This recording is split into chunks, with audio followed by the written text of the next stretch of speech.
Soy Marcos Garasa, soy docente, soy filólogo inglés, profesor de inglés y a lo largo de mi carrera he ido trabajando en distintas áreas de la educación obligatoria en los coles.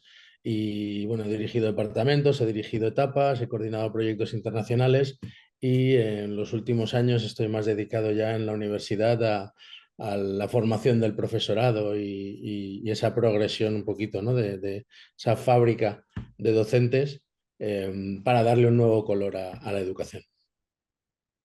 Bárbaro.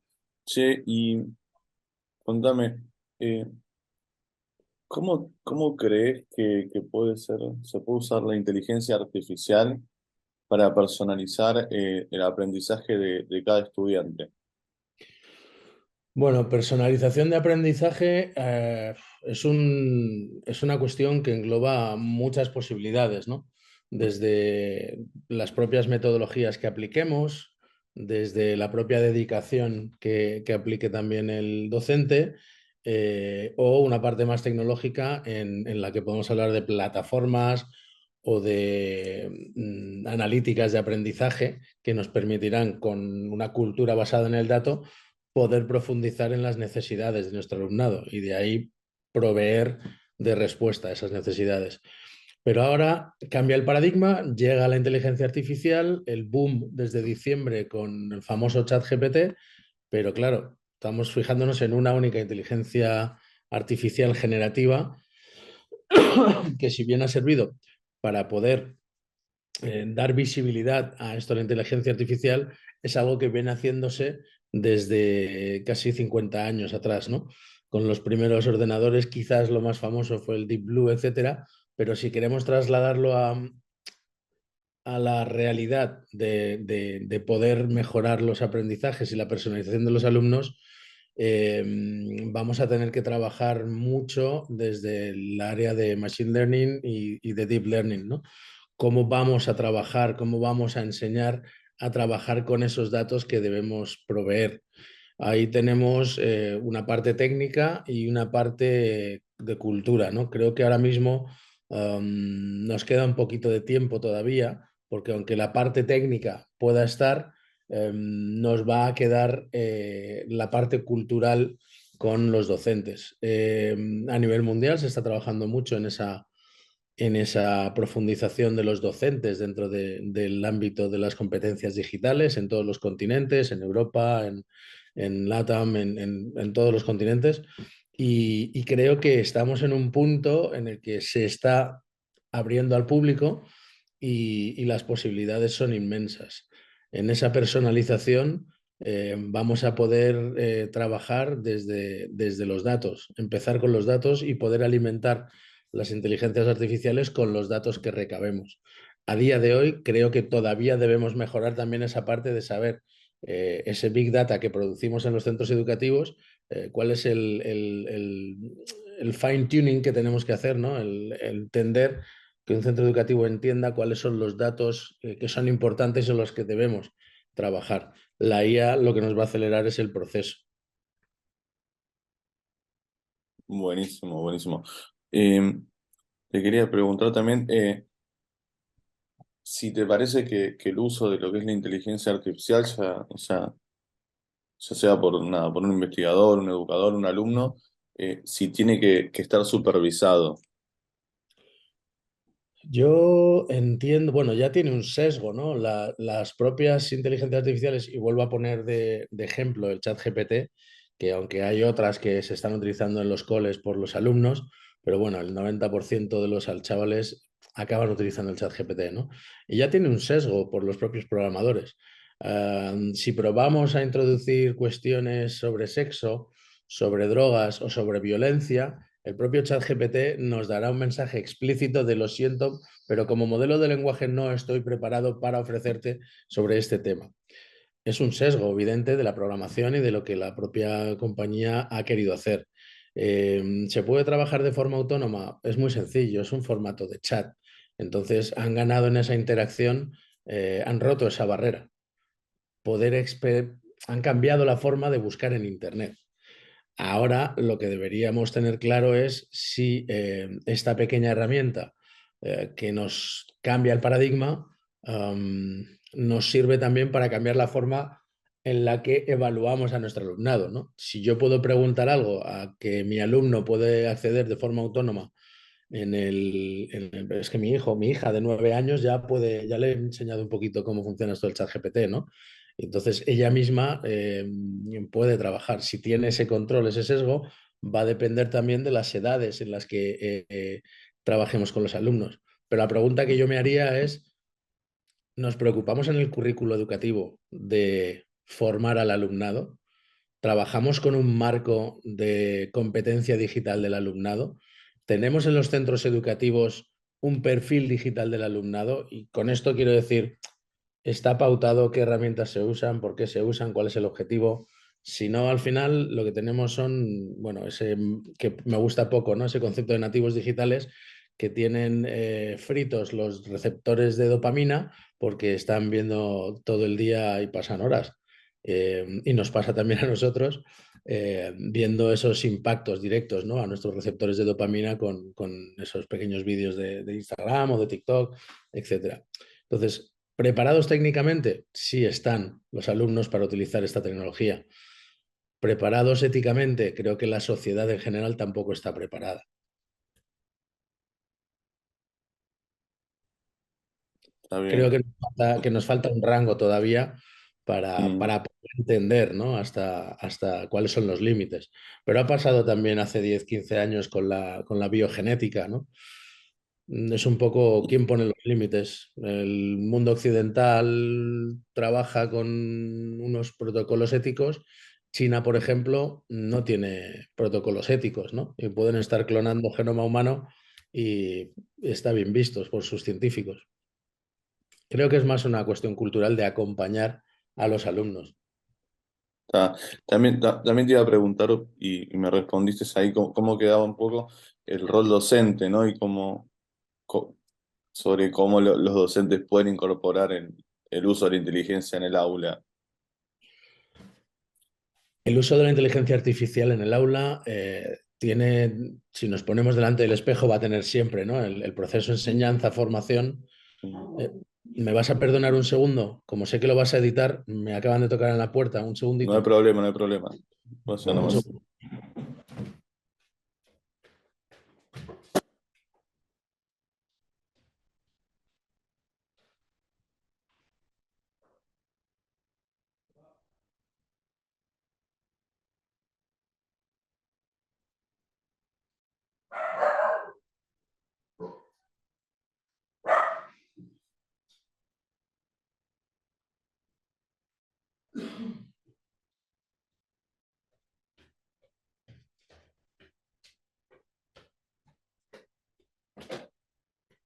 Ya, te pido disculpas. Está muteado, perdón. No te das problema. Vale. La pregunta era, disculpa. Sí, Aula, cómo ¿no? ves el rol del docente? Bueno, cuando trasladamos la inteligencia artificial al aula, nos ponemos delante del espejo siempre en un proceso de aprendizaje, tenemos dos extremos, ¿no? Nos ponemos delante del espejo y vemos al docente, pero al otro lado del espejo está el alumno. En el apartado del docente, yo creo que tenemos que, uno, perderle el miedo, dos, trabajar para ahorrar tiempo y esfuerzo y utilizar la IA, ¿no? Estas tecnologías, como la rueda en su día, vinieron para hacer la vida más fácil. Si somos capaces de programar, ¿no? Darle las indicaciones, hacer los prompts correctos eh, a las inteligencias artificiales, van a trabajar por nosotros, ¿no? Si yo le explico cómo este año, el año pasado y en España hay una legislación nueva. Programar las unidades didácticas de cada docente con la nueva legislación es engorroso, es complejo. Si yo le ayudo a dar esas instrucciones a la IA, la inteligencia artificial me va a devolver y yo voy a seguir trabajando, ¿no? Puliendo, peinando, que me gusta decir, los productos que nos envía la IA.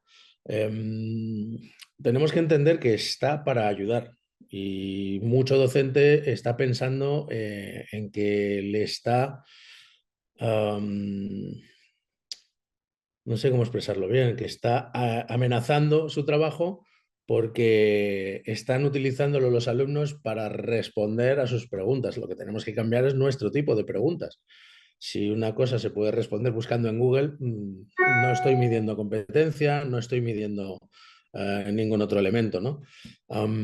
Cuando hablamos de IA y docente, hay que entender que no somos ingenieros de prompts, ¿no? Hay cursos específicos, hay másters para convertirse en ingenieros de prompt, pero entender las capacidades, ver las posibilidades, entender que es una herramienta más para poder generar dinámicas en aula, ¿no? Que nos va a ayudar, que nos va a acelerar procesos que pueden ser documentación, que puede ser que en el área creativa, ¿no? Por ejemplo, el otro día estoy dando una asignatura de gamificación en la universidad, en el máster de profesorado de metodologías docentes y bueno, pues les enseñé distintas IAs para poder subir 2 escalones en la creación de una gamificación, ¿no? De una experiencia de aprendizaje basada en un entorno más lúdico. Pues desde Synthesia para generar los vídeos automáticamente, Umata para poder trabajar con los PDFs directamente y hacerle cuestiones sobre cualquier documento en PDF, bueno, al ChatGPT para trabajar con las narrativas, ¿no? Crear las primeras narrativas para poder acompañar después todo el diseño. Al final es una coctelera maravillosa en la que si sabemos cuáles son las 4 o 5 que nos pueden venir muy bien, estamos volviendo a estadios de 2014 cuando empezábamos a trabajar con las tablets o los iPads o los Chromebooks, en esa gran revolución tecnológica que hubo cuando salió el iPad, ¿no? Y a los 2 años empezaron a trabajar en el mercado educativo. Volvemos a intentar entender un ecosistema, una relación entre herramientas y productividad que, que lleva un tiempo, ¿no? Y que lleva, sobre todo, lleva a quitarse esa capa, esa coraza, de entenderlo como una amenaza, remangarse y ponerse a trabajar y ponerse a probar. Y cuando le perdemos ese miedo a la tecnología, entonces somos capaces de subir ese escalón que nos hace falta. Buenísimo, buenísimo. Eh, es cuestión de perder el miedo y de... De supo- bichear, es una palabra que a mí me gusta mucho, ¿no? El docente tiene que bichear, tiene que probar, tiene que jugar, Mm. pero claro, es complejo, cambio de legislación en el contexto que tenemos en España, que es un poco particular, pues en los últimos 50 años hemos cambiado 9 veces de legislación educativa. Ah, Pues eso a cualquier docente le hace perder el credo, la creencia directamente en lo que es la legislación y programar por su cuenta, ¿no? Entonces, es complejo. La situación es compleja y no lo justifico ni mucho menos porque cada profesional debe estar actualizado y puesto al día en cuanto a la parte legislativa, ya se nos presupone la vocación, pero esa vocación también hay que verla trabajando, ¿no? Y probando cosas nuevas.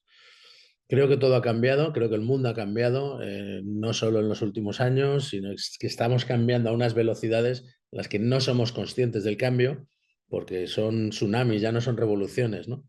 Y el que entienda la tecnología como una amenaza y no como una herramienta que explotar, está, está un poco fuera de lugar. Ese tiempo que no tenemos en los colegios, esas horas de coordinación que deberíamos tener, esas horas o espacios para poder investigar, creo que no están contemplados en la pauta horaria de un docente.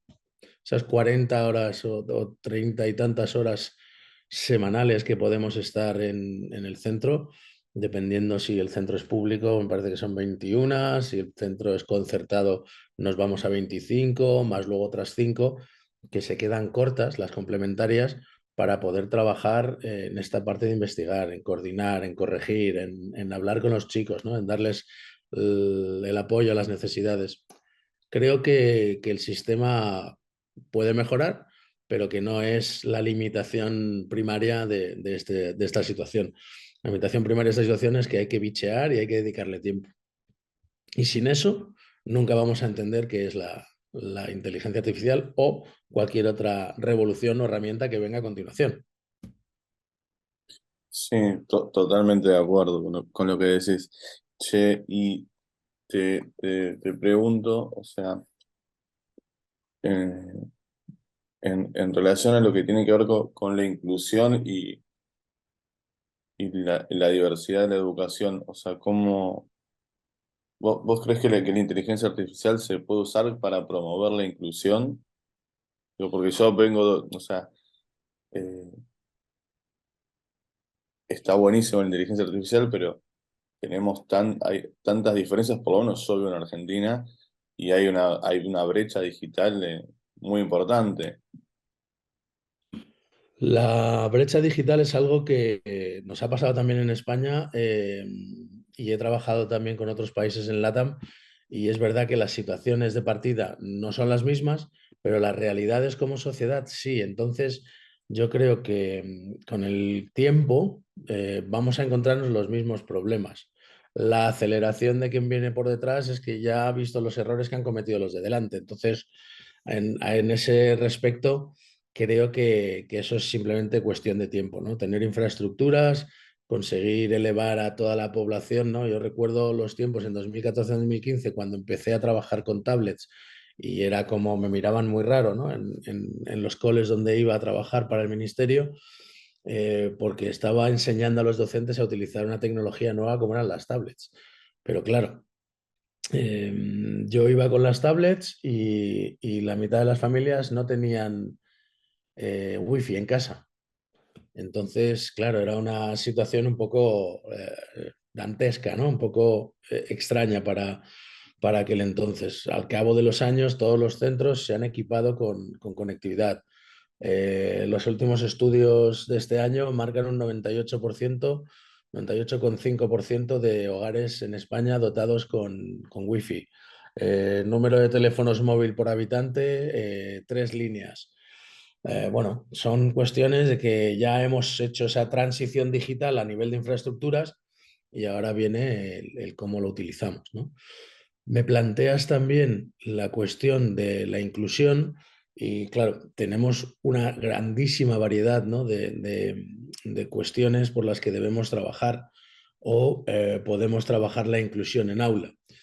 Son tantas las variedades o las posibles circunstancias que un docente se puede encontrar que a mí lo que me lleva a replantearme es que no tenemos la capacidad de especialización en cada una de esas líneas de trabajo de inclusión. Pues fácil, ¿no? Que pueda venir un alumno extranjero, se pueda trabajar en un aula para hacerle una adaptación curricular significativa en cuanto a la parte del idioma, pero a lo mejor hemos tenido muchos casos, por ejemplo, alumnos ucranianos viniendo este año al colegio y han trabajado muy bien, se les ha hecho una adaptación y era una parte de inclusión. Pero puede haber unas cuestiones de alumnos con dislexia o de alumnos que tengan dificultades visuales o auditivas, que tengan un implante coclear. Son un montón de cuestiones que un docente que ha estudiado una carrera de educación o de ciencias de educación puede no estar preparado. Entonces, o aumentamos las horas de formación del docente o aprovechamos, en este caso, las maravillosas aptitudes que puede tener la IA que ya han alimentado, ¿no? Y podemos trabajar solicitando planes específicos, eh, si no con nuestro tutor del Departamento de Orientación en cada centro, que es el que nos ayuda a los docentes a diseñar esas inclusiones y esas adaptaciones. Si eso está bien parametrizado, seguro que podrían acercarse y a trabajar con la IA para hacerlo. Buenísimo. Es re interesante. Eh, Perdóname otra vez, Agustín, pero me vuelven a tocar. sí, Lo siento. no hay problema, no hay problema.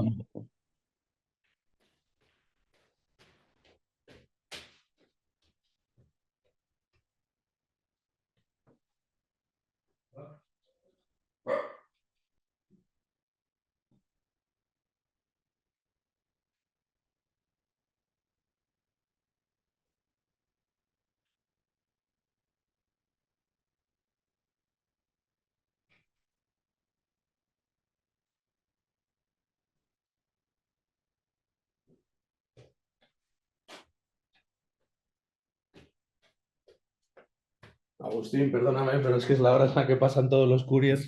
Está bien, no hay problema, no hay problema. Sí, ¿sabes qué? Me parece que no dice tal vez la pregunta más importante, eh, que es, ¿qué se puede enseñar con o a través de la inteligencia artificial? Eh,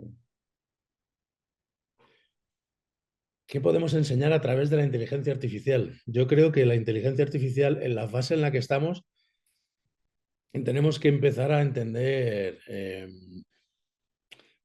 cómo van a funcionar, cómo va a funcionar el mundo a partir de ahora. Si no entendemos todavía cómo funciona el mundo, con la inteligencia artificial es una bola mágica, es poder pedirle eh, ayudas para cualquiera de nuestras necesidades. Si conseguimos trabajar bien esa programación, entender que entendamos lo importante que es esa parte técnica, ¿no? De esas vocaciones STEAM que tenemos que mejorar en todos los niveles. eh, Creo que estamos en un momento todavía de entenderla, ¿no? No de enseñar con ella. No sé si va un poco por ahí la pregunta, Agustín. sí, sí, sí, sí, perfecto, perfecto. Sabes Y, que cualquier inteligencia artificial o cualquier producto o servicio que van haciendo la tecnología, la curva de Gartner, ¿no? Nos marca ese pico, ¿no? Para los locos. Después de los locos que la tocan y la entienden, llegan los adelantados, que son los que intentan adaptar lo que les han contado los locos para que la masa crítica que venga detrás pueda disfrutarla, ¿no? Y luego ya están los laggards, ¿no? Que dicen en Inglaterra, las personas que van a ser reacias a cualquier tipo de proyecto. Cuando esa curva de adopción de la tecnología está en pico, vendrá un momento en el que sea valle. Eh, pero en ese momento ya habremos entendido y ya se habrá normalizado, ¿no? Te pongo el ejemplo de una herramienta que se ha hecho mundialmente famosa, que es Kahoot, ¿no? Allá en la Argentina también lo tienen, también lo usarán. Y Kahoot es simplemente una manera, una herramienta del tipo quizzes, pero que tuvo un pico increíble, salvaje, completamente disruptivo a nivel de utilización, eh, pero al cabo de un año de su utilización, pues a los alumnos ya no les hacía tanta ilusión porque todo el mundo usaba ese Kahoot, ¿no? Entonces, esa es la normalización y probablemente el segundo paso para una evolución de la tecnología. claro, no, sabes que no la conocía la aplicación, la voy a investigar. Pues Eh, Kahoot.it es una herramienta muy sencilla de tipo quizzes que te permite generar exámenes o dinámicas en aula que enganchan muchísimo a los alumnos, muchísimo. ah, sí, sí, ahora que me decís, ya sé cuál es, sí. Sí, y te hago la última pregunta y te libero, que es, ¿cómo ves el panorama de la inteligencia artificial y qué crees que va a pasar en el futuro?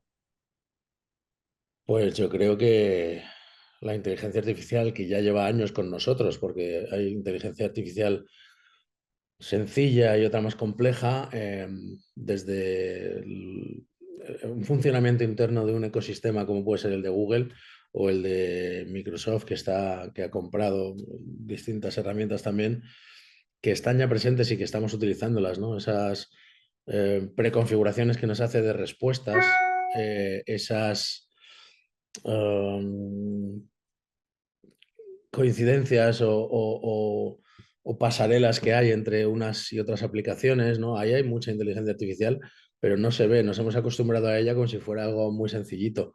Pero desde aquellos primeros clips que se movían en los asistentes del Word, esos grandes elementos han ido trabajando por debajo para que todo se combine, todo se ajuste y todo nos resulte sencillo. Si la tecnología está para hacernos la vida más fácil, ¿hasta dónde podemos llegar? Es que el límite no sabe, ya no lo va a poner no lo vamos a poner nosotros. Um, Ahora queda esa duda sobre la ética, ¿no? Y sobre el qué pasará. También hay un apartado que nos hemos dejado sin comentar, ¿no? Y es todo el miedo que tienen los grandes iniciadores de esto que han escrito ese gran manifiesto, ¿no? Por acotar lo que puede llegar a hacer la inteligencia artificial. A nivel verificación de identidades, sencillamente ya está demostrado que pueden romper cualquier cosa. A nivel ético, no nos hemos parado a pensar hasta dónde podemos permitir su usabilidad. Uh, no sé, es intentando pensar en todo el lado positivo, ¿no? Y cómo podemos explotarlo. Creo que los límites a lo que vamos a ser capaces de realizar lo veremos en un año, en 2 años, ya no en 5 ni en 10. Lo veremos en 1, en 2 años, hasta dónde se puede llegar. No sé dónde. No, es que es imposible ver los límites de dónde vamos a llegar.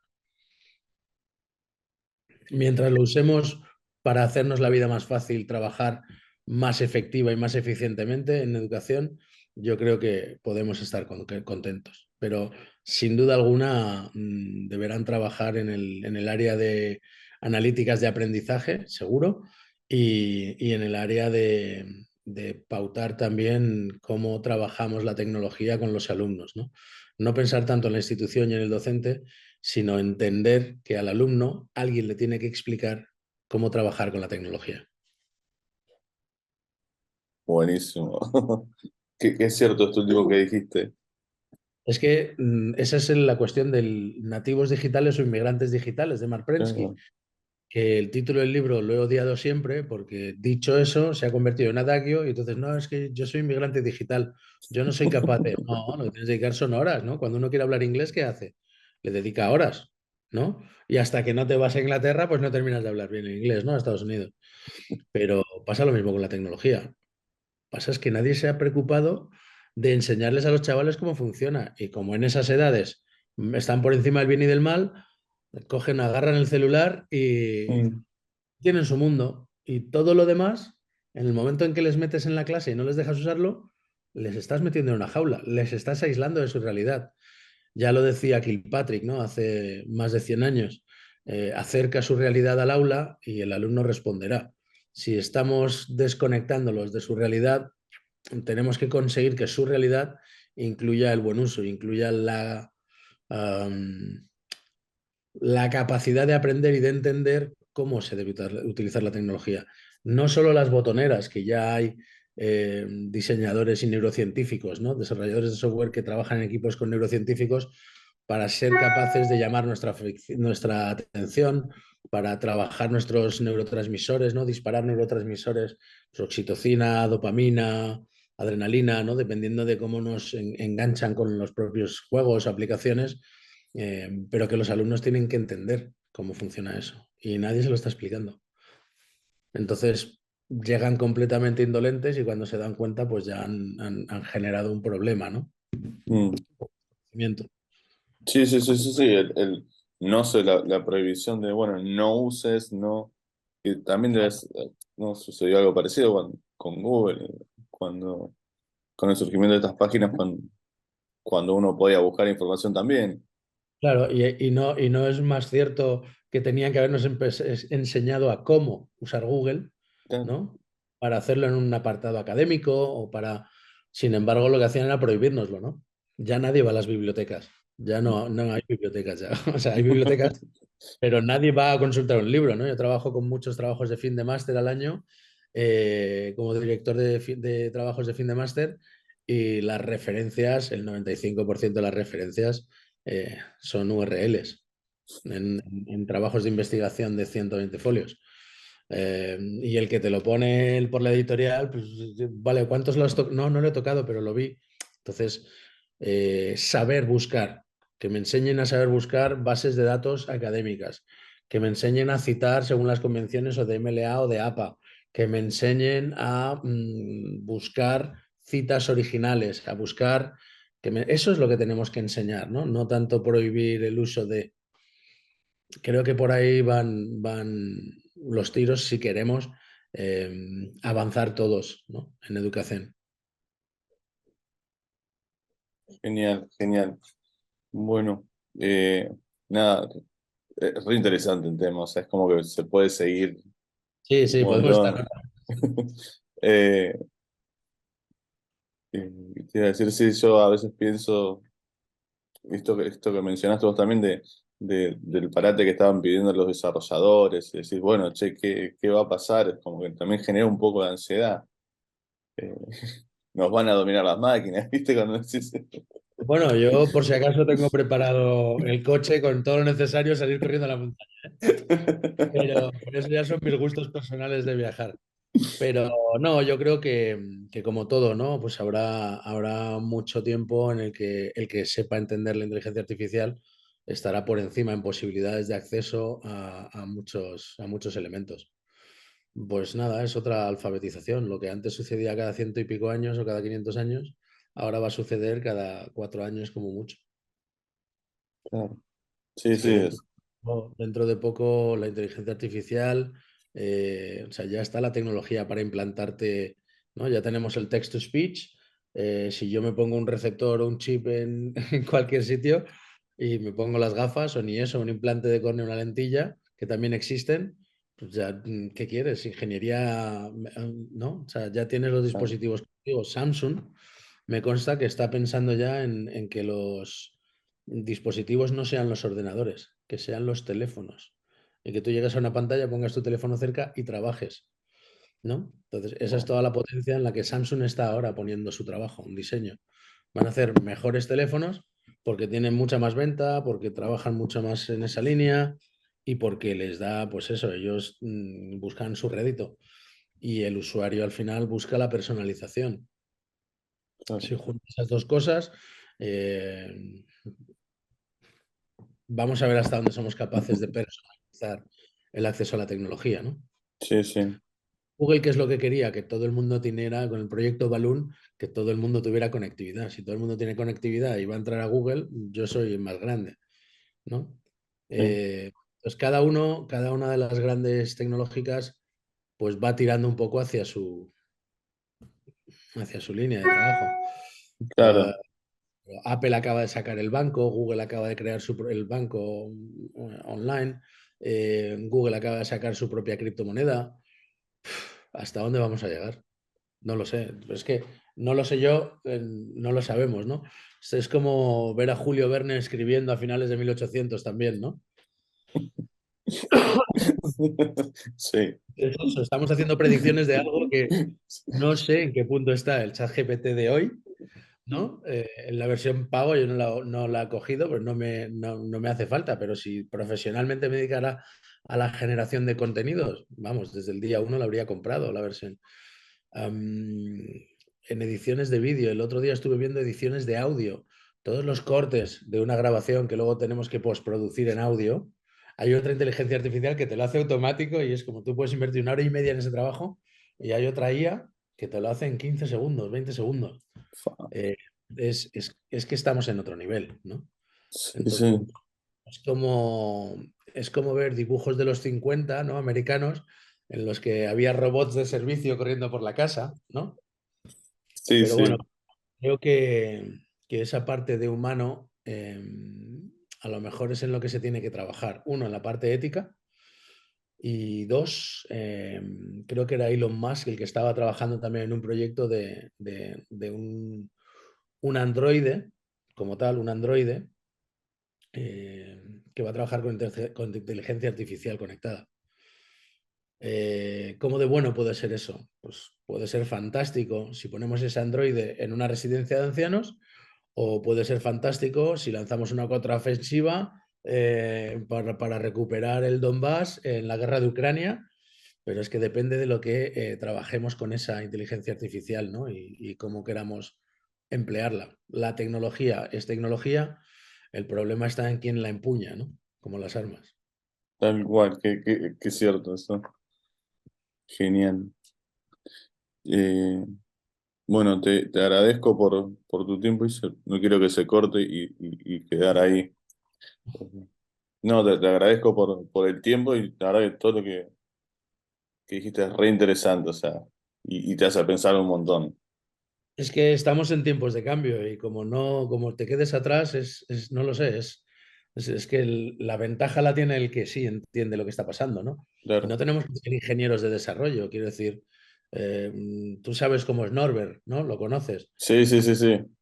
O sea, no necesito ser Norbert para entender que aquí hay un nicho que me va a ayudar, ¿no? O sea, yo puedo ver un negocio o puedo ver una facilidad de uso o un potencial para mí en mi sector, que es educación, pero habrá quien por ejemplo, en hostelería, estoy utilizando el chat GPT para decirme, hazme un menú de un mes que sea nutricionalmente aceptable, buscando las verduras de temporada para esta región y tal.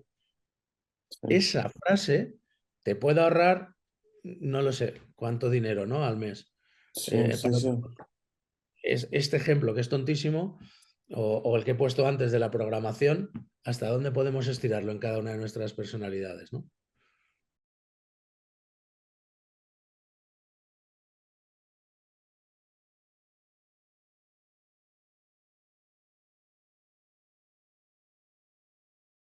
Una de las preguntas es si pienso que la inteligencia artificial ya está reemplazando en la comunicación, si está inserta en la comunicación, y sí, por supuesto que sí. Doy como ejemplo, por citar algo nada más, ya hay programas de radio en los cuales la inteligencia artificial no necesita ni siquiera lo programás, le metes el pendrive en las peceras, lo que son los controles, y meten los temas, mezclan las grabaciones. Es decir, hay programas de radio, hasta de actualidad te diría, que se graban de 4 a 6 de la mañana, por ejemplo, y se pasan de 10 a 12 del mediodía. No te voy a decir cuáles son porque sería revelar un secreto, pero yo he participado de grabaciones de esos programas en los cuales la inteligencia artificial, que significa que las máquinas reemplazan lo que puede hacer hasta la deducción de un cerebro humano,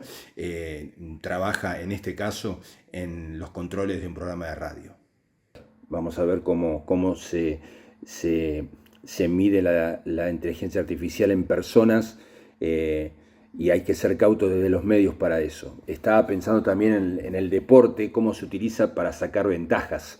Se estudia mucho, se utilizan mucho los datos, que también pertenecen a la inteligencia artificial. Se utilizan mucho los datos para analizar jugadores, cuántos metros recorren, cuándo cambian el aire, como decía antes, para que los rivales saquen ventaja, traten de volcar el juego por ese lado cuando el jugador está cambiando el aire.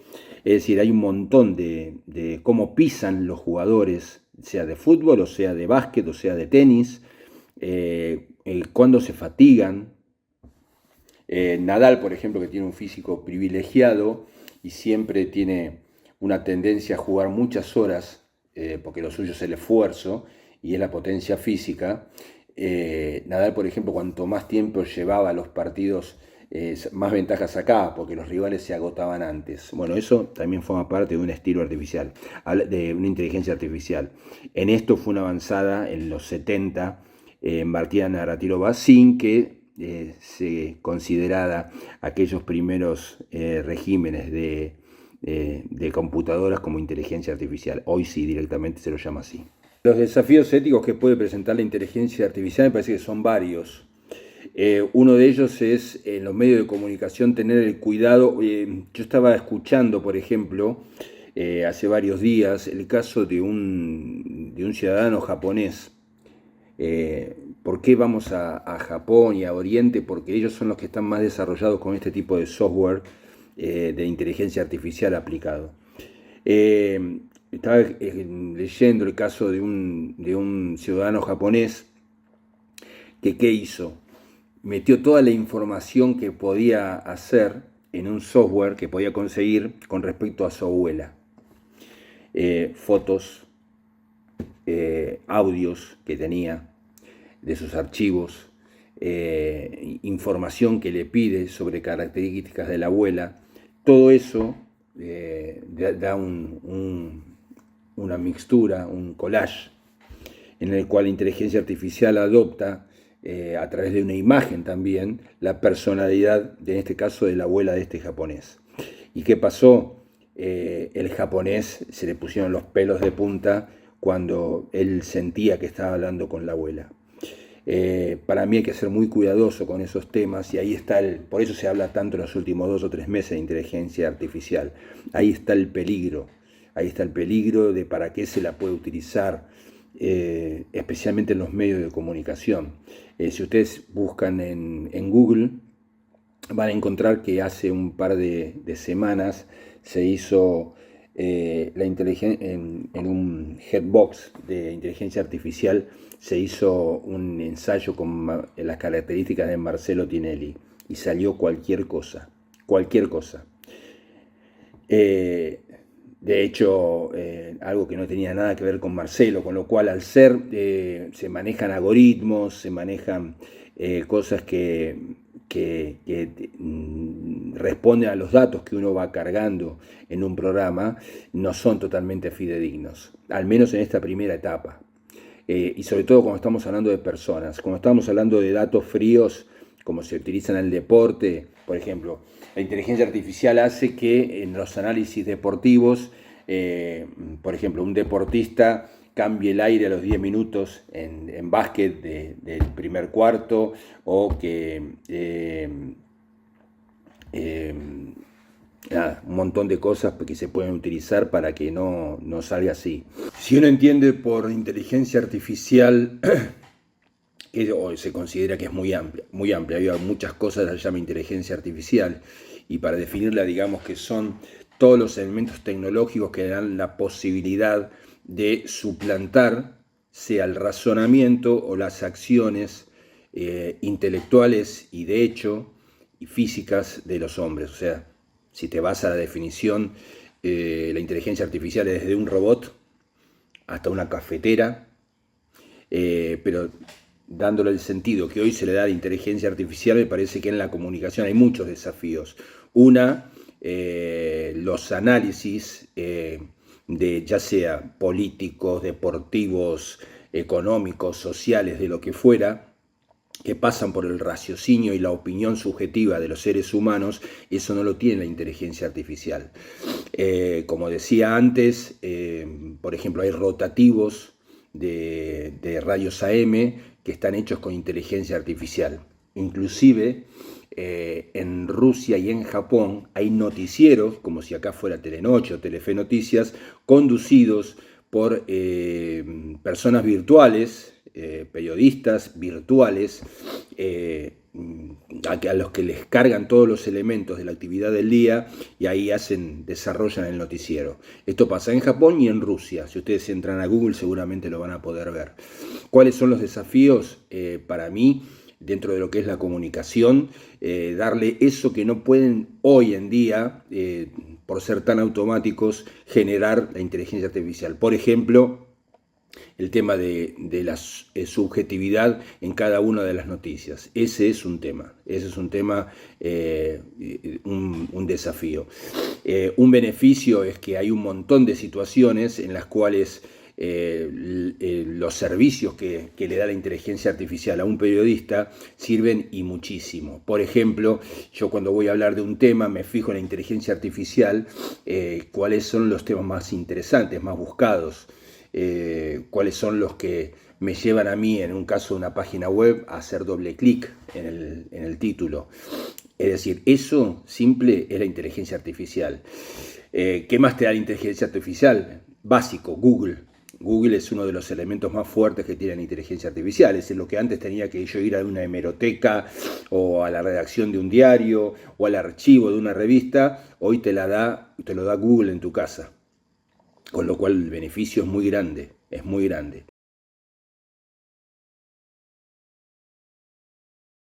Bueno, cómo no. Bueno, mira, la bioética es una disciplina que ya tiene unos cuantos años, debe tener, la bioética es una disciplina que tiene alrededor de 3 o 4 décadas. La bioética se inicia como una necesidad de preguntarse, en términos de reflexión sobre los principios morales, cómo influyen, digamos, en el campo de la ciencia de la salud y de la medicina en particular. La bioética surge justamente como para dar respuesta a esos dilemas que se presentan o que se presentaban en aquel momento y que se siguen presentando. Dilemas que tenían que ver, por ejemplo, con los inicios de la vida, con los finales de vida. Y también ahora creo que la bioética tiene un gran desafío frente a todas estas tecnologías disruptivas que plantean digamos, un cambio en el escenario totalmente novedoso, ¿no? Sí. Entonces, yo creo que la bioética en relación a la tecnología y en particular a lo que es inteligencia artificial tiene mucho que decir.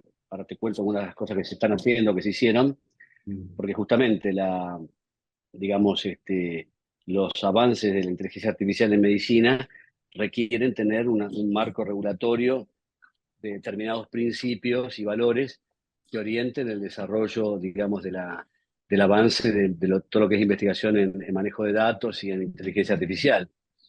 Eh, Ahora, lo que yo te puedo decir, digamos, el aporte más significativo que hizo la bioética en relación a la inteligencia artificial es un documento muy importante del 2021, que es la recomendación, quizás lo hayas visto, es la recomendación sobre ética e inteligencia artificial de la UNESCO.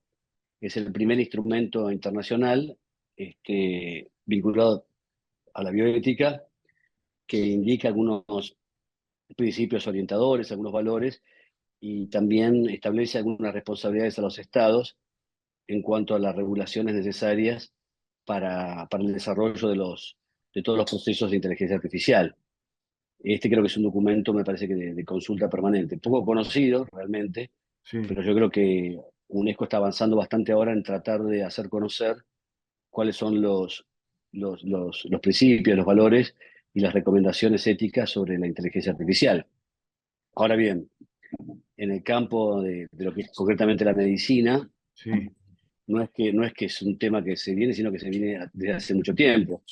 Por ejemplo, hace unos cuantos años Google, por ejemplo, hizo un acuerdo con el NIH en Estados Unidos, donde, por ejemplo, ellos tomaron millones de imágenes para, por ejemplo, promover y favorecer el estudio, por ejemplo, de afecciones asociadas a patologías de la retina, en donde esos sistemas de inteligencia artificial permitieron detectar con mayor precisión que oftalmólogos calificados la presencia de patologías asociadas por ejemplo, a la diabetes o a enfermedades avanzadas en cuanto a patologías oftalmológicas. Hoy ya tenés, por ejemplo, que un sistema de inteligencia artificial reconoce, por ejemplo, más de 14 ritmos cardíacos con mayor precisión que cardiólogos certificados. También se usa mucho el tema de imágenes e inteligencia artificial en medicina, por ejemplo, en dermatología. En dermatología vos te encontrás con que estos sistemas de reconocimiento de imágenes permiten diferenciar tumores benignos y malignos con la misma o con mayor precisión que dermatólogos calificados. Entonces, un poco el acecho, el fantasma, es que algunas especialidades médicas es probable que en poco tiempo desaparezcan, digamos, en manos de estos sistemas de inteligencia artificial que pueden, digamos, diagnosticar con mayor precisión, ¿viste? Eso, digamos, es un poco las discusiones que se están dando hoy. En pandemia, por ejemplo, algunos sistemas de inteligencia artificial permitieron generar, a través de lo que es reconocimiento facial, especialmente en países, digamos, donde la autonomía o los derechos humanos no están muy garantizados, Sí. como China, Shanghái, Singapur, hacer cuarentenas, digamos, verticales, horizontadas, para establecer un sistema de vigilancia epidemiológica a través del reconocimiento facial. Entonces, estos un poco son los dilemas que se están presentando hoy. Yo, uno de los autores que más sigo y que me parece que con más precisión desde el campo de la filosofía, ¿no? Sí. Advierte sobre los riesgos de la inteligencia artificial es Eric Zadin. Eric Zadin, seguramente, si no tenés, yo después te mando biografía sobre él. Sí. Eric Zadin es un pensador, un filósofo contemporáneo francés, que él habla un poco sobre los riesgos de la inteligencia artificial en general, ¿no? Él plantea que la inteligencia artificial es una suerte de un nuevo tecnoliberalismo, ¿no? Y él habla sobre que el riesgo del avance, digamos, del avance inusitado de la inteligencia artificial, es lo que dice que provoca una suerte de organización algorítmica de la existencia, es decir, donde los sistemas de inteligencia artificial te permiten a vos establecer preferencias sin que vos tengas posibilidades de analizarlo críticamente, ¿no? Él dice que es una especie de pulverización de la autonomía, donde, qué sé yo salgo ahora después de charlar con vos, voy al hospital y me dicen, anda por este camino, anda por allá, anda por acá. Voy a ver una película y me dicen, te conviene ver estas películas, Nacho, que son de acuerdo a tu preferencia. Sí. voy a poder comida y me dicen, pedite esto que te va a gustar más. Entonces, un poco lo que plantea él es la suerte de organización algorítmica de la existencia. Y yo creo que ese es uno de los riesgos, digamos, más peligrosos, ¿no? Pero ¿no crees que eso responde también a, o sea, en la medicina, la inteligencia artificial no responde anteriormente a un sistema que el médico no se puede ocupar del paciente de manera prolongada, digamos, porque tiene que atender una cantidad de pacientes muy grande por día, y no responde también un poco a eso el implemento de la inteligencia artificial en la medicina? Yo creo que la inteligencia artificial puede ser una herramienta. Como cualquier herramienta, un martillo, vos lo puedes usar para romperle la cabeza a un vecino molesto, o el Sí. mismo martillo lo puedes usar para construir un banco, para sentarte a charlar con él amistosamente sobre lo que los define, lo que los desune.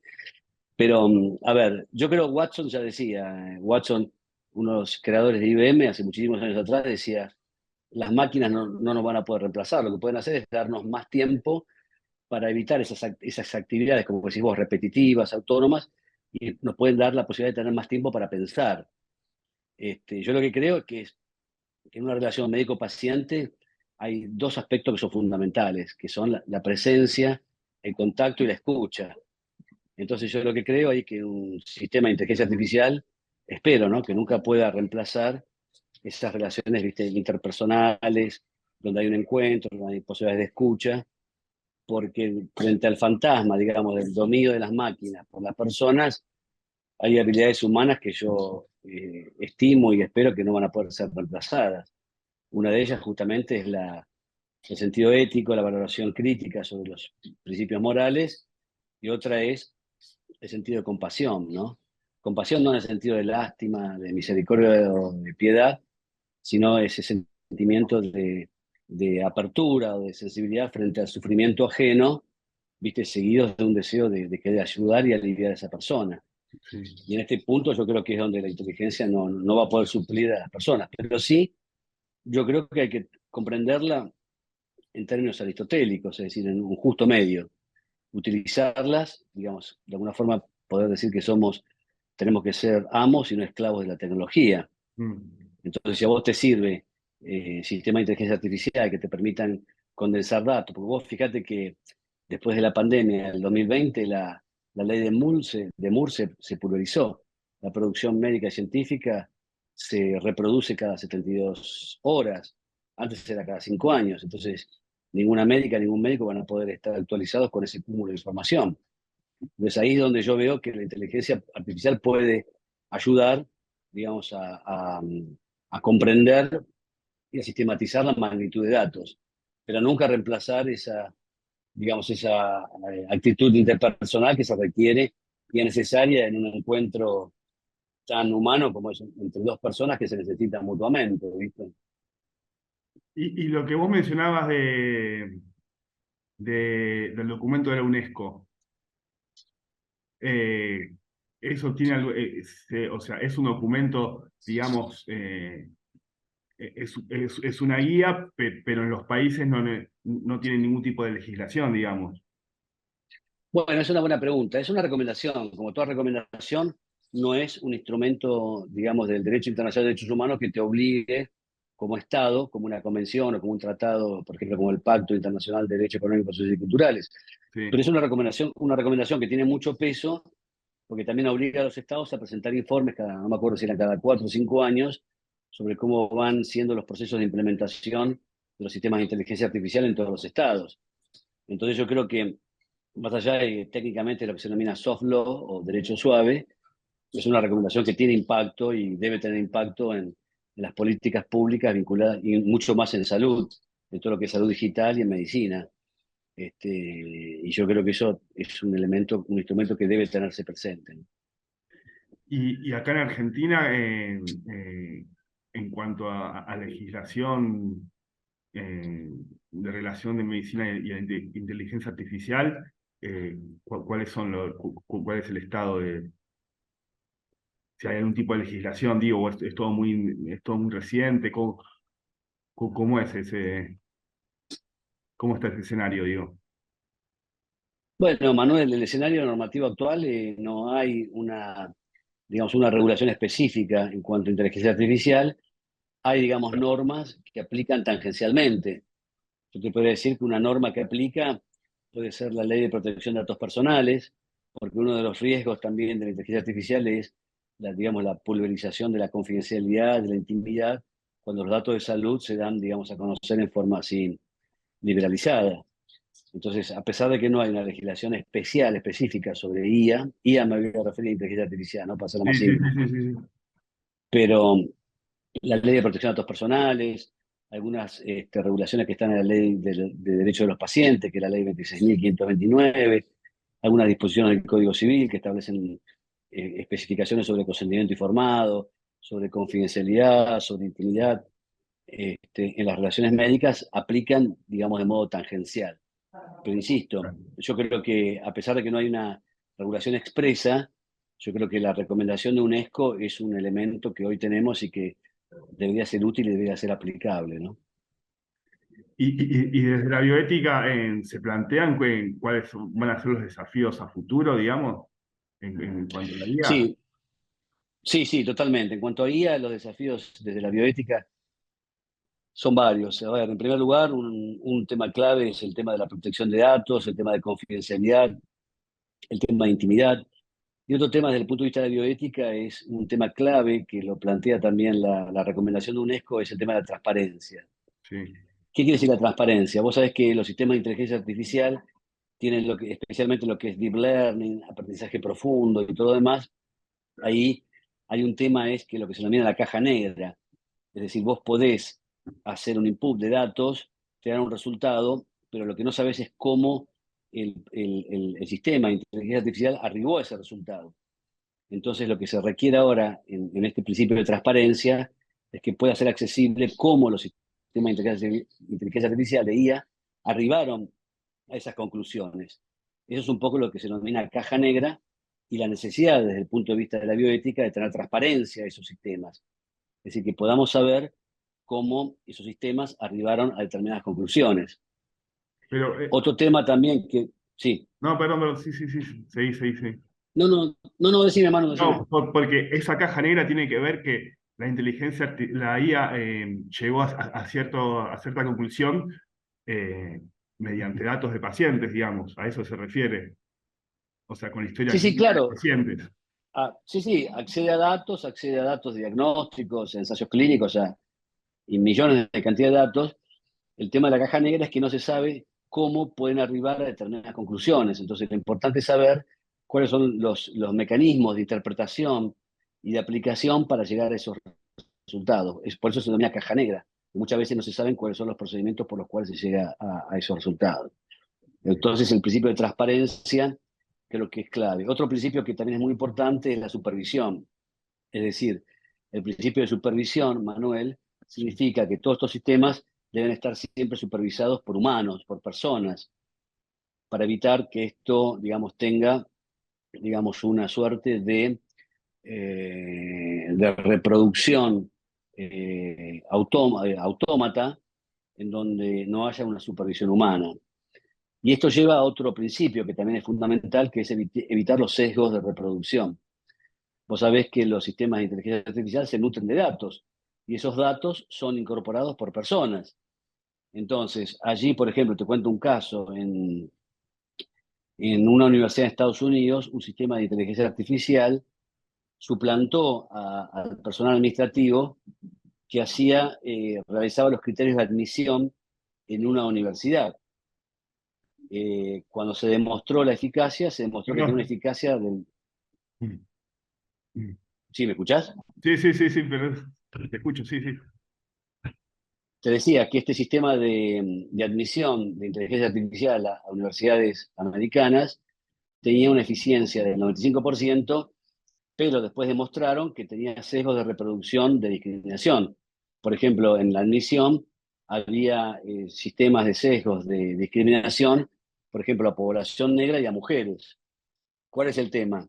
Que justamente la reproducción histórica de los datos se hacía con las personas que habían realizado justamente esos sistemas de admisión ya imbuidos con temas de de discriminación y de estigma, ¿entendés? Otro de los problemas, también y en medicina pasa mucho, es la confusión entre causalidad y correlación. ¿Qué quiere decir esto? Te lo cuento con un caso concreto que es fácil de interpretar. Hay un estudio que dice que las personas en Estados Unidos que tienen un Mercedes-Benz tienen mejores condiciones de calidad de vida y mayor sobrevida. Entonces, si vos esto lo correlacionás de forma crítica, decís, bueno, yo vendo todo lo que tengo, vendo mi casa, vendo mis riñones y me compro un Mercedes-Benz, seguramente lo que vas a tener es mayor padecimiento en términos de salud y menores condiciones de vida. Entonces, este es otro de los temas que hay que tener presente, la confusión entre causalidad y correlación. No sé si me expliqué bien. Me había silenciado. Sí, el tema de que, en definitiva, la IA, en cierto punto, se libera de las personas y está programada siempre con un sesgo, digamos.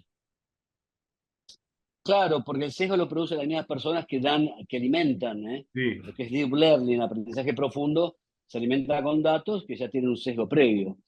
Otro de los temas, Manuel, que desde el punto de vista de la ética preocupa y que tiene que ver con una perspectiva más de justicia social, es lo que se llama la brecha digital, ¿no? Es claro. decir, esto también podría provocar una discriminación entre aquellas personas que tengan, digamos, habilidades digitales, acceso a Internet, y aquellas que no las tienen. Vos sabés que todos nosotros, yo soy un hombre mayor, nosotros somos, digamos, no somos nativos digitales como ustedes. Entonces yo creo que lo que es necesario es acompañar todos estos sistemas con una suerte de alfabetización digital, es decir, que todas las personas también puedan tener acceso a todas estas nuevas tecnologías para evitar también discriminación en términos etarios, en términos de pobreza también, ¿no? Porque yo creo que el tema de la pobreza es un tema también que hay que tenerlo en cuenta con IA, básicamente considerando lo que es la brecha digital, Manuel. Y vos, Ignacio, vos, o sea, al margen de las instituciones y del debate global, digamos, que hay con respecto a este tema, ¿vos cómo ves que va a evolucionar la IA? No, mira, yo creo que, a ver, yo soy, digamos, patológicamente optimista, ¿no? Siempre Sí. pienso que, que todo puede utilizarse para bien, pero también hay que estar alertas a que esto no reemplace la presencia humana, ¿no? Es decir, yo creo que ese es el principal sesgo, el principal riesgo, ¿viste? Yo creo que, eh, digamos, te lo voy a poner en términos aristotélicos, ¿viste? Que Aristóteles siempre hablaba de justo medio, ¿no? De la prudencia.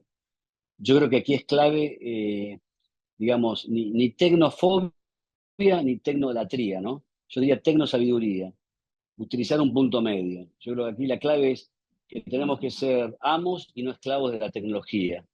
Esa para mí sería la síntesis, Manuel, de lo que yo siento y pienso. Bueno, Ignacio, era eso. A ver, mira, eh, acá tengo anotadas algunas preguntitas que me hice, pero eh, creo que ya fueron contestadas a lo largo de la charla.